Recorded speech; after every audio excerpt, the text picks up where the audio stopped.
আসসালামু আলাইকুম। স্বাগত জানাচ্ছি ইম্পালা পেইন অ্যান্ড রিহ্যাবিলিটেশন কেয়ারের স্বাস্থ্য বিষয়ক নিয়মিত লাইভ প্রোগ্রামে। আমাদের আজকের লাইভের আলোচ্য বিষয় নিউরোলজিক্যাল ফিজিওথেরাপি এবং এই সংক্রান্ত প্রশ্ন ও উত্তর পর্ব। আজকের এই আলোচনায় আমি উপস্থিত আছি রাজু আহমেদ এবং আমার সাথে উপস্থিত আছেন মাসুদ রানা স্যার, যিনি দীর্ঘদিন যাবৎ নিউরোলজিক্যাল ফিজিওথেরাপি সংক্রান্ত প্র্যাকটিস করে আসছেন এবং সফলতার সাথে প্র্যাকটিস করে আসছেন।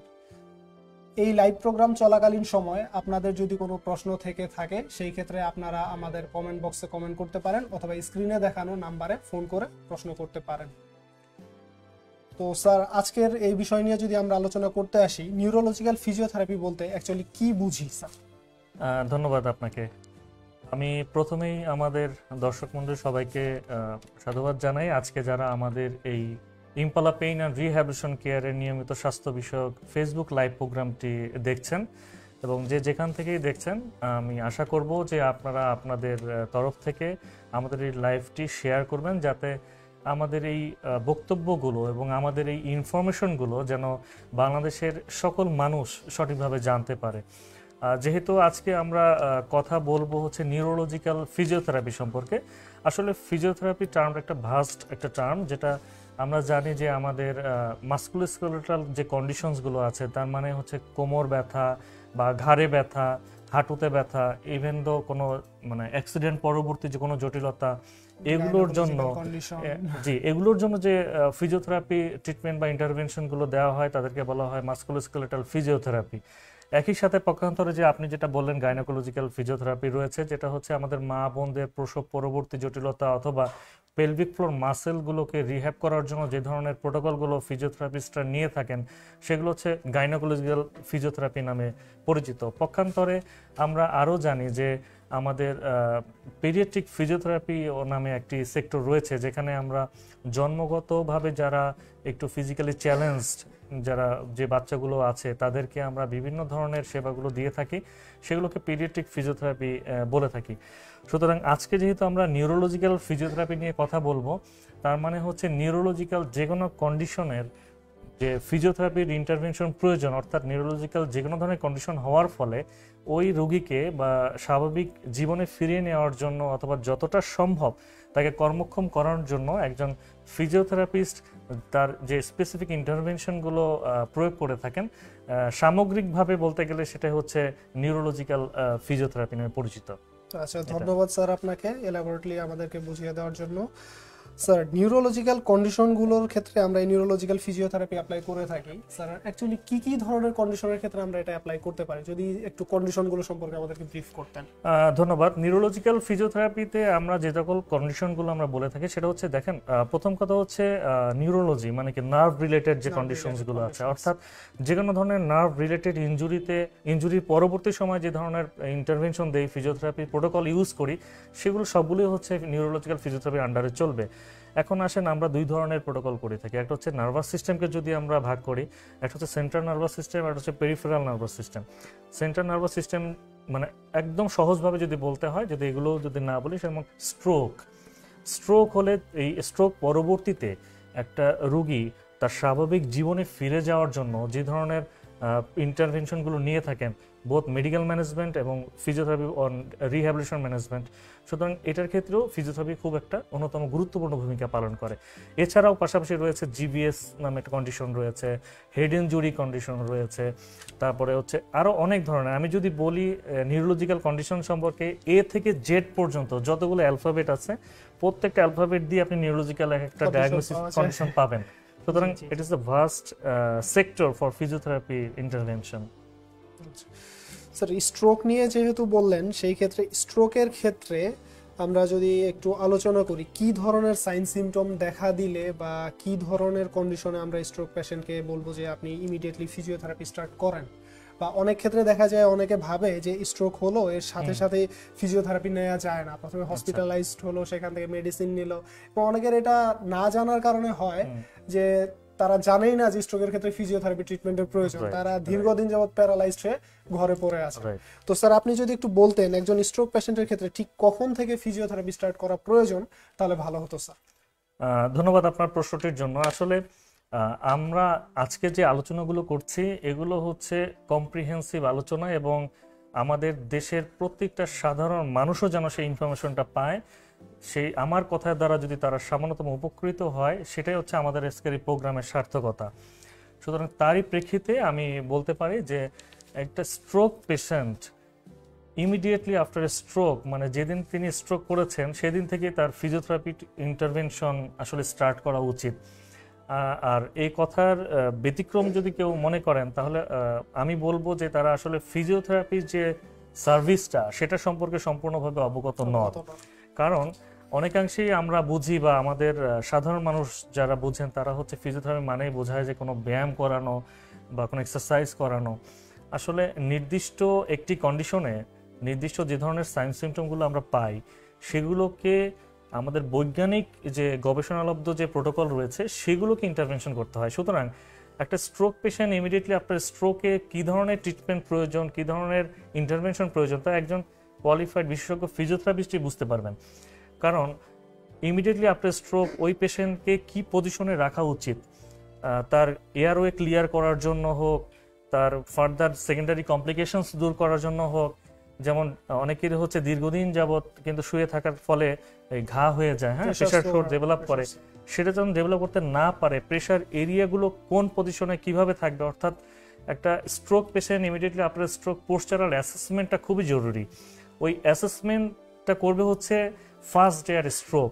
ওই প্রথম দিন থেকে যদি একজন বিশেষজ্ঞ ফিজিওথেরাপিস্ট ওই পেশেন্টের সাথে থেকে তার ইন্টারভেনশনগুলো, যদিও ক্ষেত্র বিশেষে পেশেন্টের উপর ডিপেন্ড করে, যে কারণ স্টেবল এবং আনস্টেবলের উপর কিছু ডিপেন্ডেন্ট থাকে, স্টেবিলিটি অনুসারে তার বিভিন্ন ধরনের প্রোটোকল আমরা সাজিয়ে থাকি। সুতরাং সেই স্টেবিলিটি অনুসারে আসলে আমরা ফিজিওথেরাপিস্টরা তার ট্রিটমেন্ট ইন্টারভেনশন করি। সুতরাং আমি বলবো, এবং আমাদের যারা বিশেষজ্ঞ ফিজিওথেরাপিস্ট আছেন তাদের সবারই একই কথা, যে ইমিডিয়েটলি আপনার স্ট্রোকই আপনার ফিজিওথেরাপিস্টের শরণাপন্ন হওয়া উচিত। কেন হওয়া উচিত? কারণ হচ্ছে আপনি জানেন যে ধরেন একজন মধ্যবয়স্ক রোগী মানুষ অথবা একজন বয়স্ক মানুষই হোক, সে স্ট্রোকে আক্রান্ত হলো, তার কিন্তু আগের যে ফাংশনগুলো ছিল সেগুলো কিন্তু তখন ইমিডিয়েটলি আপনার স্ট্রোক করতে পারে না, তাই না? তো সে করতে না পারলে কি হয়, আমাদের ফিজিওথেরাপি ইন্টারভেনশনে কি করি আমরা, মোটর রিলার্নিং প্রসেসটা করাই। সে আগে কিন্তু এগুলো পারতো, এখন কিন্তু সে পারছে না। তাকে আমাদেরকে কি করতে হবে, পুনরায় তাকে আবার শেখাতে হবে। কারণ যে এরিয়াটা ড্যামেজ হয়েছে, সারাউন্ডিং কোনো এরিয়ার সাপোর্ট নিয়ে তাকে সেই ফাংশনগুলোকে প্র্যাকটিসিং করানো, নিউরোপ্লাস্টিসিটি, যেটা পজিটিভ নিউরোপ্লাস্টিসিটির জন্য। এখন আপনি ফিজিওথেরাপি বলতে বুঝালেন যে হ্যাঁ তাকে ব্যায়াম করানো বা যেটাই হোক এক্সারসাইজ করানো, যদি সে নর্মাল প্রোটোকল ভাবে না করাতে পারি তাহলে কিন্তু অ্যাবনর্মাল প্যাটার্নটা ডেভেলপ হয়। হ্যাঁ, কারণ আপনি যেভাবে শেখাবেন, কারণ তিনি যেভাবে অভ্যস্ত হবেন, যেভাবে পারবেন, সেভাবেই তার ফাংশনগুলো করতে চেষ্টা করবে, তাই না? তো এই যে করলো, চেষ্টা করলো, সঠিক উপায়ে হলো না, ফলে হয় কি, maximum majority of stroke patient আমাদের দেশে তারা কিছু কিছু অ্যাবনর্মাল প্যাটার্ন ডেভেলপ করে, সেই প্যাটার্ন নিয়েই সমাজে চলাফেরা করে। অথচ এটা যদি সেই প্রথম দিন থেকেই একজন ফিজিওথেরাপিস্ট অ্যাসেসমেন্ট করার মাধ্যমে, পজিটিভ নিউরোপ্লাস্টিসিটি অ্যাপ্লাই করার মাধ্যমে সঠিক যে প্যাটার্ন আছে, কারেক্ট প্যাটার্ন, সেই প্যাটার্ন অনুসারে তাকে ট্রিটমেন্ট করার একটা সেট আপ পেত, তাহলে কিন্তু এই পরিস্থিতি ডেভেলপ করতো না। সুতরাং আপনি যে কোশ্চেনটা করেছিলেন যে কখন স্টার্ট করা উচিত, এটা ইমিডিয়েট আফটার স্ট্রোক, সেটা কি করতে হবে সেটা ওই ফিজিওথেরাপিস্ট বুঝবে। তা না হলে এই পেশেন্ট পরবর্তীতে সময় মেজর কোনো সেকেন্ডারি কমপ্লিকেশনসে অ্যারাইজ হবে। ধন্যবাদ স্যার আপনাকে অনেক তথ্যবহুল আলোচনা করার জন্য। স্যার, নিউরোপ্লাস্টিসিটির যে বিষয়টা বললেন, দেখা যাচ্ছে যে এই বিষয়টা তো এইরকম, অনেকটা একটা ছোট বাচ্চা যেমন ছোটবেলায় তার মোটর লার্নিং গুলো করলো, জাস্ট আফটার স্ট্রোক একটা স্ট্রোক পেশেন্ট জাস্ট একটা ছোট বাচ্চার মতো হয়ে গেল, তাকে নতুন করে প্রত্যেকটা জিনিস শিখিয়ে দিতে হবে। অনেকটা তো স্যার এইরকম, এবং এই সময় ছোটবেলায় যদি ভুল কোনো কিছু শেখানো হয়, দেখা যায় সেটা সারা জীবন তাকে বয়ে বেড়াতে হয়, তেমনটাই। জি, আপনি ঠিকই বলেছেন। আমি এটার সাথে ছোট্ট একটা কথা অ্যাড করি দর্শক, সেটা হচ্ছে উনি যেটা বললেন খুব গুরুত্বপূর্ণ একটা কথা, যেটা আমরা ছোট বাচ্চাকে যেভাবে শেখাই, আমাদের স্ট্রোক হওয়ার পরে সেই প্রসেসগুলোই আবার রিলার্নিং হয়। তবে লার্নিং এবং রিলার্নিং এর ভিতরে অনেক অনেক তফাৎ, এবং আপনার মানে যে ধরনের অ্যাডজাস্টমেন্ট, পারিবারিক এবং পারিপার্শ্বিক অবস্থা, সেই অনুসারে আপনার হ্যাবিচুয়াল অ্যাক্টিভিটি, আপনার ফাংশনাল অ্যাক্টিভিটি, প্রত্যেকটা জিনিসই আলাদা। তেমনি একজন ফিজিওথেরাপিস্ট যখন একটা স্ট্রোক পেশেন্টকে অ্যাসেসমেন্ট করেন, তখন তার এই বিষয়গুলো মাথায় রেখে তার ইন্টারভেনশন সেটআপগুলো করেন। সুতরাং এই যে আলাদাভাবে যে নিউরোপ্লাস্টিসিটির কথা যেগুলো আসলো বা মোটর রিলার্নিং এর কথা আসলো, এটা সবার ক্ষেত্রে এক Same হবে হবে না, না। এক হবে না। ধন্যবাদ স্যার আপনাকে। স্যার, স্ট্রোক পেশেন্টের ক্ষেত্রে একটা জিনিস বললেন, যারা দীর্ঘদিন বেড রিডেন থাকেন তাদের দেখা যায় যে প্রেশার সোর হয়ে যায়। তো এই কন্ডিশনটা তো আমরা অন্যান্য যে কোনো ধরনের কন্ডিশনে দেখতে পারি, যেমন যে কারণে একটা পেশেন্ট বেড রিডেন আছে দীর্ঘদিন, যেমন স্পাইনাল কর্ড ইনজুরির ক্ষেত্রে হতে পারে। রাইট। ওকে, ধন্যবাদ স্যার আপনাকে। স্যার, এই ছাড়া আরেকটা বিষয় যেটা বলেছিলেন যে পেরিফেরাল নার্ভাস সিস্টেমের কোন কোন ধরনের কন্ডিশনগুলোর ক্ষেত্রে এই নিউরোলজিক্যাল ফিজিওথেরাপি কার্যকর ভূমিকা পালন করতে পারে, যদি একটু বলতেন প্লিজ। ধন্যবাদ আপনাকে। পেরিফেরাল নার্ভাস সিস্টেম আমি যদি সাধারণভাবে দর্শকদের উদ্দেশ্যে বলি, সেটা হচ্ছে দেখেন আমাদের ব্রেন, মাথার ভিতর যে ব্রেন এবং স্পাইনাল কর্ড যেটা আছে, এই দুইটা জিনিসকে আমরা সেন্ট্রাল নার্ভাস সিস্টেম বলছি। এবং আল্লাহ পাক আমাদের এই দুইটা জিনিসকে খুব শক্ত জিনিসের ভিতরে দিয়েছে যাতে কোনো আঘাত না লাগে। আর এই দুইটা স্ট্রাকচার যদি কোনো কারণে ইনজুরি হয়, সেক্ষেত্রে রিজেনারেশনটা ওভাবে হয় না, কারণ যে রিজেনারেশন হওয়ার জন্য যে পদার্থটা থাকা দরকার সেটা ওই স্থানে নেই। আর পেরিফেরাল নার্ভাস সিস্টেম বলতে সারাউন্ডিং ব্রেন এবং স্পাইনাল কর্ড ছাড়া যে নার্ভগুলো আমাদের আদার্স এরিয়াতে ডিস্ট্রিবিউট হয়েছে, সেগুলোকে আমরা পেরিফেরাল নার্ভ বলে থাকি। হ্যাঁ, আমাদের মেডিকেল ভাষায় অনেকগুলো নার্ভ আমরা পেরিফেরাল বলে থাকি এগুলোকে। সুতরাং এই জাতীয় এরিয়াতে যদি কোনো ধরনের ইনজুরি হয়, সেটা হতে পারে কোনো অ্যাক্সিডেন্টাল কেস, সেটা হতে পারে কোনো কার্ট ইনজুরি, হতে পারে কোনো প্যাথোলজির কারণে, যে কোনো কারণেই হোক না কেন, যদি ওই এরিয়াতে ওই নার্ভগুলো যদি ইনজুরি হয়ে যে সিমটমগুলো প্রডিউস করে, সেগুলো হচ্ছে পেরিফেরাল মানে নার্ভাস সিস্টেমের যে কোনো ধরনের ইনজুরি। যেমন ধরে নেন একজন মোটরসাইকেল বাইকার, সে অ্যাক্সিডেন্ট করে তার হাত ফ্র্যাকচার হয়ে গেল, এখান থেকে নার্ভ ইনজুরি হয়ে গেল, অনেক সময় কবজি যেটা রিস্ট বলে আমরা ড্রপ হয়ে যায়। হ্যাঁ, সেক্ষেত্রে ওই নার্ভের জন্য তার এই এন্টারপেনটা হয়েছে, এই নার্ভ ইনজুরি, সেটা হচ্ছে পেরিফেরাল নার্ভ ইনজুরির জন্য হয়েছে। এই হচ্ছে সংক্ষেপে যদি বলি আর সাধারণ মানুষ। ধন্যবাদ স্যার আপনাকে। অনুষ্ঠানের এই পর্যায়ে আমরা কিছু প্রশ্ন এসেছিল আমাদের কাছে, সেগুলো উত্তর দেওয়ার চেষ্টা করব।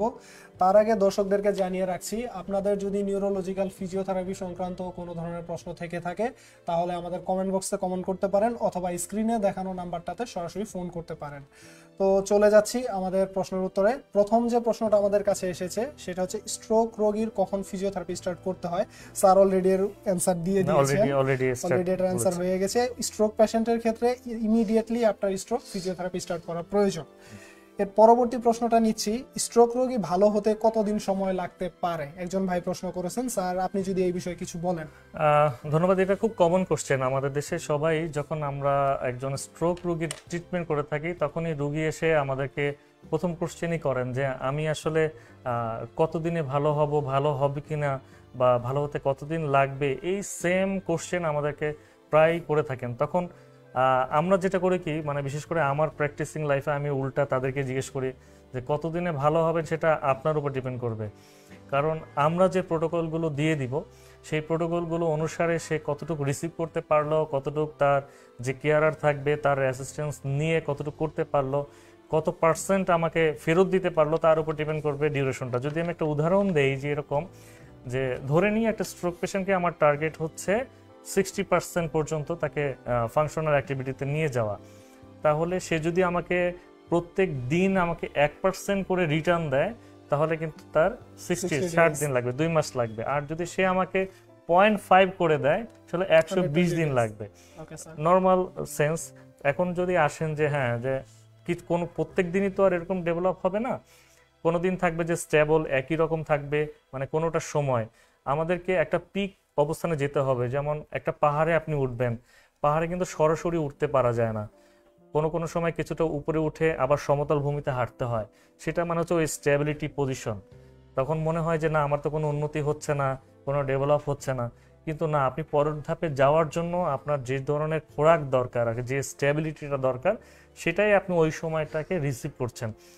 যখন ওই সময় থেকে স্টেবিলিটি হয়ে পরবর্তী ধাপে যাবেন, তারপরে আপনি দেখবেন যে না, আপনার কিছু না কিছু উন্নতি আসছে। এখন আসেন কতটুকু উন্নতি হবে, কতদিন লাগবে, এটা যদি আমাদের মেডিকেল ভাষায় এখন বলি, সেটা হচ্ছে it depends on type of stroke, size of area damage, ব্রেনের কত অংশটা ড্যামেজ হলো, কতটা ডেপথে পরিমাণ গেল, অনেক কিছু ডিপেন্ডস করে আসলে একটা পেশেন্টের কতটুকু উন্নতি হবে তার উপরে। ধরেন একটা পেশেন্টের যে কোনো ধরনের হেমোরোজিক অ্যাটাকে হোক না, রক্তক্ষরণ হয় যেটা, সেই রক্তক্ষরণই হলো এরিয়াটা ছোট, এবং ছোট হওয়াতেও তার আশেপাশে যারা আছেন, যে এনভায়রনমেন্টাল সাপোর্ট দরকার বা কেয়ারার সাপোর্ট দরকার, সেই পরিমাণ সে পেল না, বা সেই ধরনের ট্রিটমেন্ট ইন্টারভেনশন সে করতে পারলো না, তার মানে তার উন্নতিটা কিন্তু সেই রকম যে আশানুরূপ হবে সেটা কিন্তু নয়। অথচ যদি তার সেমই বয়সের একটু ম্যাসিভ, মানে একটু বড় এরিয়াতে ড্যামেজ, কিন্তু আশেপাশের সাপোর্ট বলেন, তার ইন্টারভেনশনগুলো যেভাবে রিসিভ করার কথা সেভাবে করেছে, সব কিছু প্রপার ওয়েতে চলেছিল, তার উন্নতি কিন্তু আর একটু বেটার হবে দেন রাদার দেন যার একটু কম এরিয়াতে ড্যামেজ ছিল।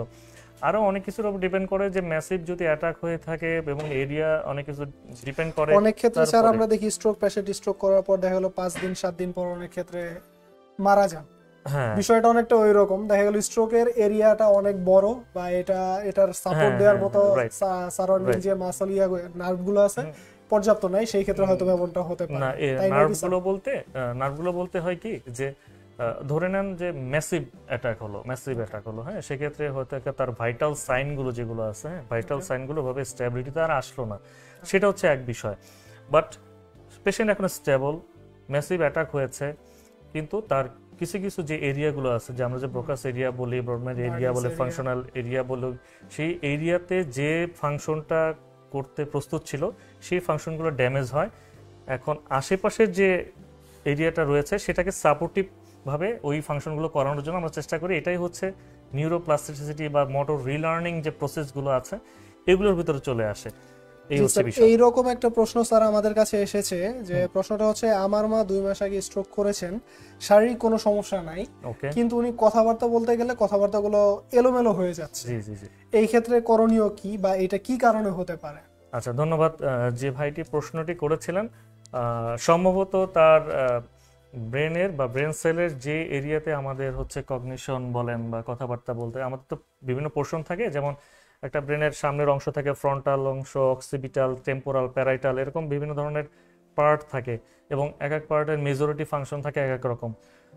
আমার মনে হয় যে এই ভাইটির যে গার্জিয়ান আছে, যে তার মা হচ্ছে সম্ভবত এই যে কগনিশন এরিয়াটা যেটা আছে সেই এরিয়াতে মেবি ড্যামেজ। আমার যে এমআরআই বা সিটি স্ক্যান যেটাই করেছেন, ওই রিপোর্টটা পেলে আরো আমি স্পেসিফিকভাবে বলতে পারতাম। তো আমার তার কথাবার্তা শুনেই মনে হচ্ছে তার ওই এরিয়াতে তার ড্যামেজ হয়েছে, ম্যাসিভ অ্যাটাক। এই ক্ষেত্রে যেটা মানে দ্রুত যেটা প্রয়োজন সেটা হচ্ছে বিহেভিয়ারাল থেরাপি নামে কিছু থেরাপি আছে। সব ট্রিটমেন্টই কিন্তু একাধারে যে একজন ফিজিওথেরাপিস্ট করতে পারবে এরকম না। একটা স্ট্রোক পেশেন্টের ট্রিটমেন্ট শুধু ফিজিওথেরাপিস্ট করবে, শুধুমাত্র একজন নিউরোলজিস্ট বা নিউরোমেডিসিন যিনি আছেন তিনি করবেন, এমনটা না। এটা হচ্ছে একটা পেশেন্ট সেন্টার অ্যাপ্রোচ। এখানে অনেক ধরনের প্রফেশনালরা মিলে একটা কাজ করবে, টিম ওয়ার্ক। হ্যাঁ, যেমন এখানে ফিজিওথেরাপি প্রয়োজন, এখানে অকুপেশনাল থেরাপি প্রয়োজন, এখানে স্পিচ অ্যান্ড ল্যাঙ্গুয়েজ থেরাপি প্রয়োজন, অনেক সময় মানে বিহেভিয়ারাল থেরাপির জন্য এই ধরনের যে টিম রয়েছে একসাথে সিটিং করা প্রয়োজন। মেডিসিন যে কি অল্টারেশন করবে কিনা তার জন্য নিউরোমেডিসিন যিনি স্পেশালিস্ট আছেন তার সাথে নিয়মিত একটা ফলো আপ করা প্রয়োজন। তবে যে এরিয়াতে তার ড্যামেজ, সেই এরিয়াতে ফলে যে কগনিশনগুলো রিকভারি করবে, কতদিনে করবে, এটা যদি কেউ বলে 1 মাস এটা হচ্ছে শিরোকি হয়ে যাবে, এটা বলা যাবে না। তবে তাকে প্র্যাকটিসিংয়ে থাকতে হবে, আন্ডার ট্রিটমেন্টে থাকতে হবে, ইনশাল্লাহ এটা গড নিউজ। এবং যদি এমন হয় যে না, সে ট্রিটমেন্টে নাই, কোনো কিছু করতে পারছে না, তাহলে তার পার্মানেন্ট ড্যামেজ হিসেবে এবং তার বিহেভিয়ারাল আস্তে আস্তে ড্যামেজ হিসেবে অনেক সেকেন্ডারি কমপ্লিকেশন অ্যারেস্ট করবে। আর যদি সে আন্ডার ট্রিটমেন্টে থাকে তাহলে ইনশাল্লাহ hope tomorrow he or she will be some improvement শোন। তার মানে স্যার বোঝা গেল বিষয়টা এমন, একজন স্ট্রোক পেশেন্টের স্ট্রোকের পর যদি ট্রিটমেন্ট চলতে থাকে অথবা তার কাজগুলো ঠিকভাবে তাকে করিয়ে দেওয়া হয় বা ওইভাবে শিখিয়ে দেওয়া হয়, অ্যাট লিস্ট 0.1% হলেও তার ইমপ্রুভমেন্ট হতে থাকে। কিন্তু যদি এই প্রোটোকলটা স্টপ করে দেওয়া হয় তাহলে দেখা যায় যে সে অ্যাডাপটিভ কিছু চেঞ্জ বা অ্যাডাপটিভ কোনো ধরনের সে সিমটম বিলং করে ফেলে। সেটাই আমি এটার সাথে অ্যাড করি, যেটা হচ্ছে কি, আমরা স্বভাবজনিত কারণেই মানুষ সবসময় একটু ডিফেন্সিভ মেকানিজমে থাকি। ডিফেন্সিভ মেকানিজম কিরকম, যে সাডেন ধরেন আপনার দিকে কেউ কোনো কিছু ছুঁড়ে ফেললো, আমাদের চোখের পাতা কিন্তু বন্ধ হবেই, স্বাভাবিক। আমি কোনো জটিলতায় ভুগছি বা আমি এই জিনিসটা পারছি না, আমি যেভাবেই হোক ওই কাজটা কিন্তু করার চেষ্টা করব। এখন যদি আমার ওয়েটা কারেক্ট না হয় তাহলে আমি এক প্যাটার্নে যাব, আর যদি আমি সঠিক রাস্তায় থাকি তাহলে আমি এক প্যাটার্নে থাকবো। এই হচ্ছে বিষয় টোটাল। তারপরে ওয়ে যদি ঠিক না থাকে তাহলে আমি Right. ভুলটাই শিখবো, সেটার Right. কারণে আবার সেকেন্ডারি কমপ্লিকেশন অ্যারাইজ করতে হ্যাঁ, হয়। এই যে ওয়েটা বিষয়টা ভুল এরকম। কিনা সঠিক কিনা এটাই ঠিক করে দিবে একজন বিশেষজ্ঞ ফিজিওথেরাপিস্ট। ফিজিওথেরাপিস্ট। ধন্যবাদ স্যার আপনাকে অনেক সুন্দর অনেক তথ্যবহুল আলোচনা করার জন্য। আমি আবার আমাদের দর্শকদের উদ্দেশ্যে বলছি, আপনাদের যদি নিউরোলজিক্যাল ফিজিওথেরাপি সম্পর্কে অথবা নিউরোলজিক্যাল কোনো কন্ডিশন সম্পর্কে কোনো কিছু জানার থাকে তাহলে নির্দ্বিধায় আমাদের স্ক্রিনে দেওয়া নাম্বারে ফোন করুন অথবা আমাদের কমেন্ট বক্সে কমেন্ট করতে পারেন। অনুষ্ঠানের এই পর্যায়ে আমি আরেকটি প্রশ্ন নিচ্ছি, সেটি হচ্ছে 15 দিন আগে গাছ থেকে পড়ে গিয়ে 2 পায়ের অনুভূতি নাই, অপারেশন হয়েছে, অপারেশনের পর থেকে প্রস্রাব পায়খানা বুঝতে পারি না, আমার এই ক্ষেত্রে কি ফিজিওথেরাপিতে আমি ভালো হব এবং এই ক্ষেত্রে কতদিন লাগতে পারে? ধন্যবাদ ভাইটিকে এই প্রশ্নটি করার জন্য। স্যার যদি এই প্রশ্নের ব্যাপারে এই ভাইটিকে কোনো অ্যান্সার দিতেন তাহলে ভালো হতো। আচ্ছা, আমি প্রশ্নটা যদি আরেকবার রিক্যাপ করি, সেটা হচ্ছে ভাইটি যে বলেছেন উনি হয়তো 15 দিনে পড়ে গাছ গেছিলেন, থেকে পড়ে গাছ গিয়েছিলেন, থেকে পড়ে গিয়েছিলেন, এবং আরো যেটা বলেছেন যে 2 পায়ে অনুভূতি ছিল না, অনুভূতি এখনো বা নাই বা সামথিং। ওনার কি সার্জারি হয়েছে? সার্জারি হয়েছে, সার্জারিও হয়ে সার্জারি গেছে, ফাইন। ওনার কি প্রস্রাব পায়খানা এগুলো ও বুঝতে পারছেন না? বুঝতে পারছেন না। আচ্ছা, না। নর্মালি এই সকল কন্ডিশনগুলোকে এক নামে আমরা বলি স্পাইনাল কর্ড ইনজুরি। হ্যাঁ, বিশেষ করে আমাদের দেশে বর্ষাকালে যারা এই রোগীগুলোকে বেশি দেখা যায়, কারণ হচ্ছে এই সময় অনেক গাছ বা অনেক কিছু স্লিপারি থাকেন, এবং অনেকেই গ্রামের অঞ্চলে অনেক গাছে উঠতে হয় বা বিভিন্ন জায়গায় উঠতে হয়, সেখান থেকে ফল ডাউন করে এই কন্ডিশনগুলো বেশি থাকে। আমরা যখন একটা বিশেষায়িত হাসপাতালে ছিলাম তখন এই সিজনটায়, মানে যখন বর্ষাকাল থাকতো বা অনেক কিছু, তখন এই ধরনের রোগীগুলো বেশি পেতাম।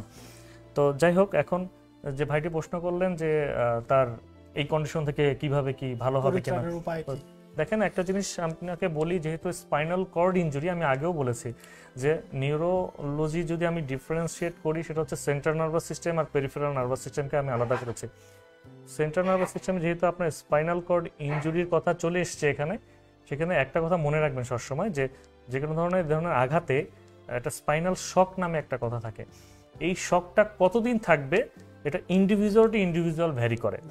অনেক সময় এটা কমনলি আমাদের কপি বুককে বলা আছে যে 42 দিনের মতো একটা থাকে শক পিরিয়ড, বাট এটা বাড়তে পারে, শকের পিরিয়ডটা অনেক দিন পর্যন্ত চলে যেতে পারে। তো যখন শকে থাকবে তখন হচ্ছে তার এই যে বাউল ব্লাডার, মানে যেটা উনি প্রস্রাব পায়খানার কথা যেটা বললেন, ওটার কিন্তু ওরকম সেন্স ওরকম থাকবে না। তাহলে আমরা এটা অনুসারে এই জাতীয় যে স্পাইনাল কর্ড ইনজুরি পেশেন্টদেরকে ডায়াগনোসিস করি স্পেসিফিকভাবে, যে তিনি কমপ্লিট ইনজুরি নাকি ইনকমপ্লিট ইনজুরি। ইনকমপ্লিট ইনজুরি হলে আবার আরো কিছু ক্যাটাগরিজ আছে, আমাদের কিছু স্পেসিফিক একটা স্কেল আছে, এশিয়া স্কেল। হ্যাঁ, আপনি জানেন, এই স্কেল অনুসারে আমরা স্পেসিফিক ভাবে ডায়াগনোসিস করি, এবং তখন হচ্ছে ওই ট্রিটমেন্ট প্রোটোকল ইন্টারভেনশন ওভাবে হয়। যেহেতু ভাইটির মাত্র 15 দিন হলো, আমার মনে হয় যে বিভিন্ন ধরনের স্টেজ রয়েছে। হ্যাঁ, অ্যাকিউট স্টেজ, মানে এরকম স্টেবিলিটি স্টেজ, অনেক কিছু আছে, রিকভারি স্টেজ। ওনার ওই সার্জিক্যাল এরিয়াতে যাতে কোনো ধরনের কোনো ইনফেকশন যেন না থাকে, ওনাকে যেন ঠিকঠাক মতো এপাশ ওপাশ, মানে হচ্ছে মানে প্রপার প্রেসার সোর্স যেন ডেভেলপ রাইট, প্রেসার সোর্স যাতে ডেভেলপ না করে, প্রপার পজিশনিং যেন করানো হয়, ওনার মুভমেন্ট যেন ঠিক থাকে, যাতে ডিভিটি নামে একটা কন্ডিশন আছে ওটার জন্য অ্যারাইজ না করে। এই যে বিষয়গুলো যেগুলো কথা বললাম, এই বিষয়গুলো মনিটরিং করার জন্য একজন বিশেষজ্ঞ ফিজিওথেরাপিস্টের পরামর্শ দরকার। তো তিনি কি করবেন, আপনাকে ওই অবস্থা থেকে আপনার এখন যে গ্রেডে আছে, মানে আপনি কোন ডায়াগনোসিসে আছেন, এশিয়া গ্রেডে কোথায় আছেন, কারণ এটা চেঞ্জ হবে, কারণ সক্রিয় চলে গেলে দেখবেন যে ডায়াগনোসিসের ক্যাটাগরি চেঞ্জ হয়ে যায়, এবং সেই অনুসারে আপনাকে ওই ট্রিটমেন্ট ইন্টারভেনশনগুলো করবেন।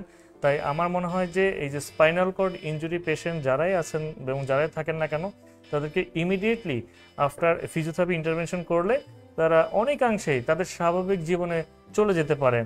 ইভেন তো দেখে আমি আরেকটু বলি যে একজন ফিজিওথেরাপিস্ট তাকে কি করবে, মুভমেন্ট যখন এই তার হ্যাম্পার্ড হবে, সেই মুভমেন্ট হ্যাম্পার্ড হওয়া অবস্থায় তাকে কিন্তু বিভিন্ন ধরনের অ্যাসিস্টিভ ডিভাইস দেওয়া হয়। যেমন সে যদি কমপ্লিট ইনজুরি হয়ে থাকে, তাকে হচ্ছে হুইল চেয়ার প্রোভাইড করা যেতে পারে, অথবা এই যে ইন্টারভেনশন যখন আস্তে আস্তে চলবে, ফিজিওথেরাপি রিহ্যাবিলিটেশন প্রসেসটা যখন হবে, তখন কিন্তু দেখবেন যে তাকে হয়তো বা মানে এক ধাপ থেকে আরেক ধাপে নিয়ে যাব। যেমন তাকে কিছু ক্র্যাচ দিয়ে হাঁটানো, অথবা সেক্ষেত্রে কোনো ধরনের ফুড ড্রপ স্প্লিন্ট যদি তার লাগে, অথবা কোনো ধরনের মানে অর্থোসিস ডিভাইস যেটাকে বলি, হ্যাঁ, সেটা আমাদের পিওনো ডিপার্টমেন্ট, প্রস্থেটিক এবং অর্থোটিক যে ডিপার্টমেন্ট রয়েছে সেখানকার কিছু স্পেশালিস্ট আছে, তারা প্রেসক্রাইব করবেন, আমরা অ্যাসেসমেন্ট করব, এবং সেই একটা কম্বিনেশন একটা অ্যাপ্রোচের মাধ্যমে এই রোগী কিন্তু তার স্বাভাবিক জীবনে অনেকাংশে চলে যেতে পারবে। হয়তোবা সেক্ষেত্রে তার কিছু কিছু অ্যাসিস্টেড ডিভাইসের প্রয়োজন হবে, কিন্তু তার অবস্থান অনুসারে তার ফাংশনাল অ্যাক্টিভিটি যতটা সম্ভব অপটিমাম লেভেলে নিয়ে যাওয়া যায় সেটা করানো যাবে। সুতরাং ভাইটির জন্য পরামর্শ এটাই যে আপনি খুব দ্রুতই একজন ফিজিওথেরাপি স্পেশালিস্টের সাথে যোগাযোগ করুন, এবং যেখানে ফিজিওথেরাপি সার্ভিসটা কম্প্রিহেন্সিভ এবং কম্বাইন্ডভাবে প্রোভাইড করা হয় সেখানে যোগাযোগ করুন। আপনার ভালো একটি রিহ্যাবিলিটেশন হবে, অর্থাৎ পুনর্বাসনটা আপনার ভালো হবে। ধন্যবাদ। ধন্যবাদ স্যার আপনাকেও। তার মানে বোঝা গেল যে একজন নিউরোলজিক্যাল স্ট্রোক রোগী হোক বা স্পাইনাল কর্ড ইনজুরি পেশেন্ট হোক, এদের ক্ষেত্রে শুধুমাত্র মেডিসিন অথবা শুধুমাত্র ফিজিওথেরাপি এর মাধ্যমে ফুললি রিকভার পসিবল না। টোটালি একটা টিম ওয়ার্ক দরকার, যেমন পিএনওর কথা বললেন, স্পিচ ল্যাঙ্গুয়েজ থেরাপিস্টের কথা বললেন। ধন্যবাদ স্যার আপনাকে। এ পর্যায়ে আমরা আরেকটি প্রশ্ন নিচ্ছি। এই ভাইটি প্রশ্ন করেছেন, ঘুম থেকে উঠে দেখে যে মুখ বেঁকে গিয়েছে একদিকে, তো এই ক্ষেত্রে করণীয় কি বা কি কারণে এটি হতে পারে? স্যার যদি এই বিষয়ে কিছু বলতেন উপকৃত হতাম।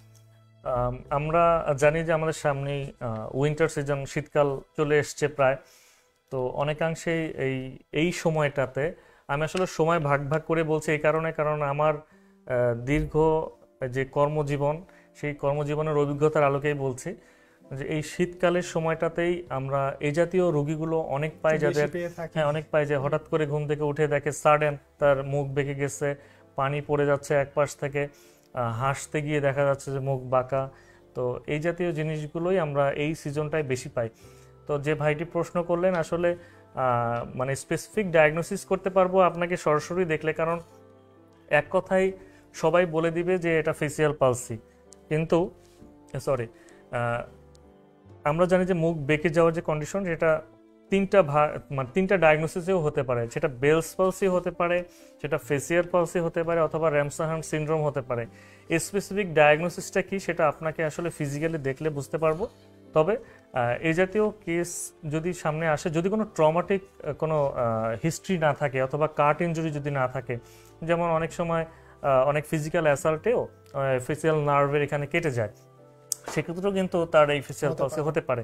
আবার স্ট্রোক পরবর্তীতেও কিন্তু তার এই মুখ বেঁকে যেতে পারে, সেক্ষেত্রে আবার অন্যান্য সিমটমগুলোও প্রডিউস করবে। যেহেতু ভাইটি বললেন যে তার অন্যান্য কোনো সিমটম নাই, শুধু ঘুম থেকে উঠে মুখ বাঁকা এরকম অবস্থায় আছে, অনেক সময় যদি আপনার কোল্ড অ্যালার্জি থাকে, আপনি সারা রাত এসির মধ্যে বা ফ্যানের বাতাসে ঘুমালেন, অথবা বাইরে থেকে বাতাস আসলো, অথবা দেখা গেল যে আপনার গাম ইনফেকশন, অর্থাৎ আপনার মাড়ির যাতে কোনো ইনফেকশন ছিল, সেক্ষেত্রেও কিন্তু এই জাতীয় কন্ডিশনগুলো অ্যারাইজ হয়।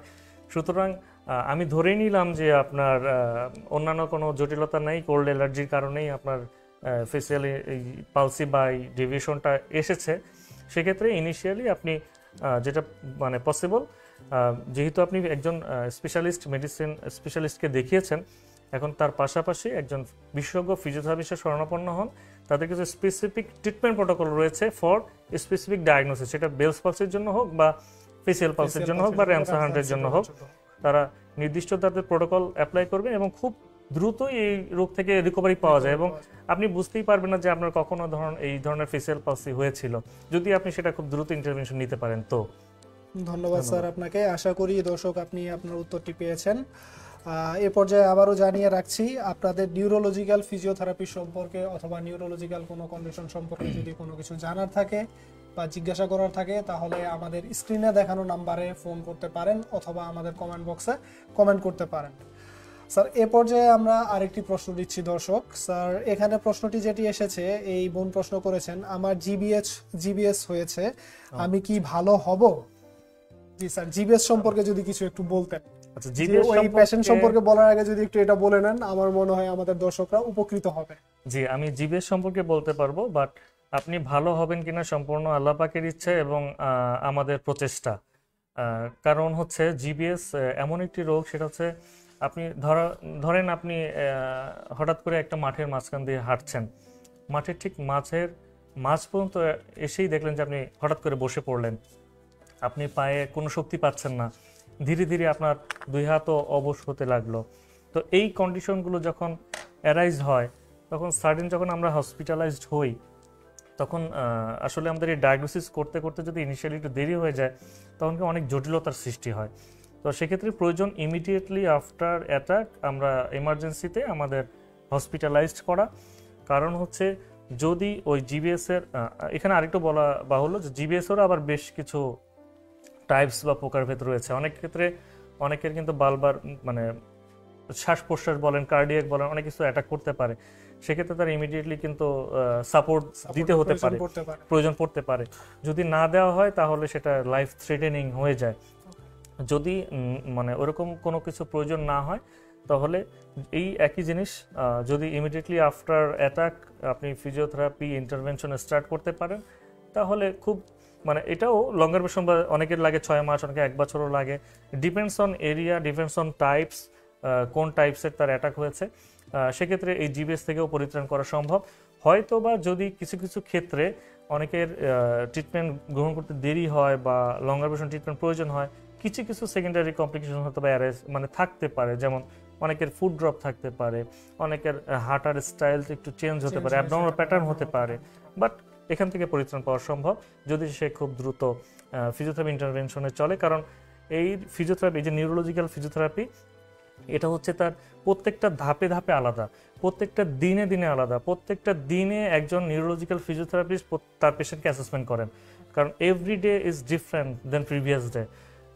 আমার আজকের মন মানসিকতা কি, পরবর্তীতে দেখা যায় এই নিউরোলজিক্যাল কন্ডিশনের পেশেন্টগুলো একটা নতুন সাইন। কারণ আপনি যখন একটা মাসকুলোস্কেলেটাল কন্ডিশন বা ব্যাক পেইনের পেশেন্টকে ট্রিটমেন্ট করবেন, ওই যে মাসেলটা আপনি না চাইলেও ওই মাসেলটাকে আমি বাইরে থেকে আমি ট্রিটমেন্ট করতে পারবো। বাট আপনার মনের ভিতরে সদিচ্ছা, হ্যাঁ, এবং আপনার ভিতরে উইলিংনেসটা জাগিয়ে আপনার ওই নার্ভটাকে কাজে লাগিয়ে আমি কিন্তু এই ট্রিটমেন্টটা ইন্টারভেনশনটা করছি। সুতরাং এটা একটু different condition for this kind of patient. আপনাকে স্যার এ পর্যায়ে স্যার আমরা আরেকটি প্রশ্ন নিচ্ছি। এবারের প্রশ্নটি হচ্ছে, আমার 6 মাস হলো ডান হাত তুলতে পারি না, মোটরসাইকেল অ্যাক্সিডেন্ট হয়েছিল, কাঁধের মাংসপেশিগুলো শুকিয়ে যাচ্ছে, এই ক্ষেত্রে কি ফিজিওথেরাপি দিয়ে ভালো হওয়া সম্ভব? আচ্ছা, ধন্যবাদ। আজকে মনে হয় আমাদের কাছে অনেকগুলো প্রশ্ন হয়ে গেছে, আমাদের নির্ধারিত সময়েরও বেশি আমরা নিয়ে ফেলছি। দর্শক, যিনি প্রশ্নটি করেছেন তিনি তার হাত উঠাতে পারছেন না এবং মোটরসাইকেল ইনজুরি। আমি আশা করব তার কোনো ধরনের কোনো অ্যাক্সিডেন্টাল বা ফ্র্যাকচারের কোনো হিস্ট্রি নেই অথবা কোনো ডিসলোকেশনের হিস্ট্রি নেই। সেক্ষেত্রে হতে পারে যে যেহেতু হাত উঠাতে পারছেন না, বাকি কোনো জটিলতার কথা বলেননি, অন্য কোনো জটিলতার কথা যেহেতু বলেননি, তার মানে বোঝাতে হবে যে তার আমাদের এখানে একটি নার্ভের মানে স্টেশন বলি না আমরা, যেমন রেল স্টেশনের জাংশন থাকে না, টঙ্গী স্টেশন থাকে, কমলাপুর এরকম জাংশন থাকে না, তেমনি আমাদের এখানে নার্ভের একটি বিষয় থাকে, সেটা হচ্ছে ব্রাকিয়াল ফ্লেক্সাস বলি। হ্যাঁ, তো অনেক সময় থাকে সেখানে যদি কোনো ইনজুরি হয়ে থাকে, এই মোটরসাইকেল ইনজুরিতে এটা কমন অনেক সময় হয়, অথবা স্যাটারডে নাইট পালসি নামে একটা ডায়াগনোসিস রয়েছে, সেক্ষেত্রেও এই ধরনের কন্ডিশনগুলো হতে পারে। তবে এই ধরনের একটা কন্ডিশন তো দেখা যায় যে বাচ্চা যখন ডেলিভারি হয় তখন অনেক ক্ষেত্রে বাচ্চাদের ক্ষেত্রে একটা প্রবলেম দেখা দেয়। হ্যাঁ, এটা হচ্ছে ডেলিভারি কেসের জন্য হতে পারে ফলস, এটা বিষয় আলাদা আসছি আমি। তো সেক্ষেত্রে দেখা যাচ্ছে যে এই যে ব্রাকিয়াল ফ্লেক্সাস ইনজুরি যে পেশেন্টটা, তার দীর্ঘদিন যাবত যদি মানে ওই নার্ভটা সতেজ না থাকে বা নার্ভের যে কাজটা ওই মাসেলগুলো যদি না করতে পারে, অথবা যদি আমি যে ইনফরমেশনগুলো দিচ্ছি মাসেল ক্যারি না করে, মাসেল যদি ফাংশনিং না করে, তাহলে ধীরে ধীরে তো ওই এরিয়া ওই গ্রুপের মাসেলটা আস্তে আস্তে মানে অ্যাট্রোফাইং হতে থাকবে। হ্যাঁ, মানে ওয়াস্টেড হয়ে গেলে তো শেষ, মানে রিভার্সিবল এবং ইরিভার্সিবল কিছু ওয়াস্টিং থাকে। আমি আশা করব যে ভাইটি আপনি ইমার্জেন্সি একজন বিশেষজ্ঞ ফিজিওথেরাপিস্টে গিয়ে আপনার সারাউন্ডিং স্ট্রাকচারটাকে একটু অ্যাসেসমেন্ট করাবেন, কোন কোন এরিয়ার কোন কোন মাসেল, কারণ এখানে সারাউন্ডিং অনেকগুলো মাসেল আছে শোল্ডার গার্ডেলের, কোন কোন মাসেলগুলো আপনার অ্যাট্রোফাইং এর দিকে যাচ্ছে। যেমন অনেক সময় আমাদের সাইডে ডেল্টয়েড মাসেল যদি থাকে সে পাশাপাশি উঠাতে পারে না, কোন সাইডে সে উঠাতে পারছে না আমি স্পেসিফিক না, জানা দরকার। আমি আশা করব যে আপনি যত দ্রুত সম্ভব একজন বিশেষজ্ঞ ফিজিওথেরাপিস্টের শরণাপন্ন হয়ে অ্যাসেসমেন্ট করে আপনার ট্রিটমেন্টটা গ্রহণ করুন। ধন্যবাদ স্যার আপনাকে। আশা করি আপনি প্রশ্নের উত্তর পেয়েছেন। এ পর্যায়ে আমরা আরেকটি প্রশ্ন নিচ্ছি। এই প্রশ্নটি নেওয়ার আগে জানিয়ে রাখছি, আমাদের এই লাইভ প্রোগ্রামটি চলাকালীন সময়ে আপনাদের যদি নিউরোলজিক্যাল ফিজিওথেরাপি সম্পর্কে কোনো ধরনের প্রশ্ন থেকে থাকে, সেই ক্ষেত্রে নির্দ্বিধায় আমাদের স্ক্রিনে দেখানো নাম্বারে ফোন করতে পারেন অথবা আমাদের কমেন্ট বক্স কমেন্ট করতে পারেন। চলে যাচ্ছি পরবর্তী প্রশ্নে। এবারের প্রশ্নটি এসেছে, জন্মগতভাবে বাচ্চা অসুস্থ, ঠিকমতো দাঁড়াতেও হাঁটতে পারে না, বয়স 3 বছর, ফিজিওথেরাপি নিলে কি ভালো হবে? ধন্যবাদ যে মা বা যিনি যে ভাইটি প্রশ্নটি করেছেন। আমি আমাদের আলোচনার শুরুতে কিন্তু বলেছিলাম যে বিভিন্ন ধরনের সেক্টর রয়েছে ফিজিওথেরাপির। তো যিনি প্রশ্নটি করেছেন তার বাচ্চা সম্পর্কে 3 বছর, 3 বছর বয়স 3 বছর। তার মানে পিডিয়াট্রিক ফিজিওথেরাপি নামে আমাদের একটি সেক্টর রয়েছে। এই পেশেন্ট, এই বাচ্চাটি সেই সেক্টরে চলে যাবে এবং অনেকাংশেই আমরা স্পেসিফিক ডায়াগনোসিস করতে পারি না, শুধু কমন একটি ডায়াগনোসিস করে থাকি, সেটা হচ্ছে সিপি। সেরেব্রাল পলসি। এটা একটা কমন ডায়াগনোসিস, এটা কোনো স্পেসিফিক ডায়াগনোসিস না।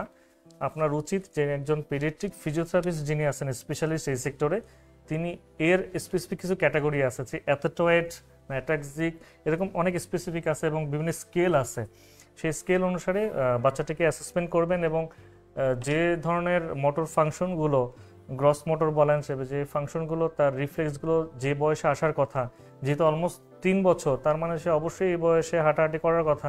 তার কিছু ডিলে রয়েছে, ডেভেলপমেন্টাল ডিলে, সেই ডিলেগুলো স্পেসিফাইডভাবে ওই ফিজিওথেরাপিস্ট ট্রিটমেন্ট করবেন।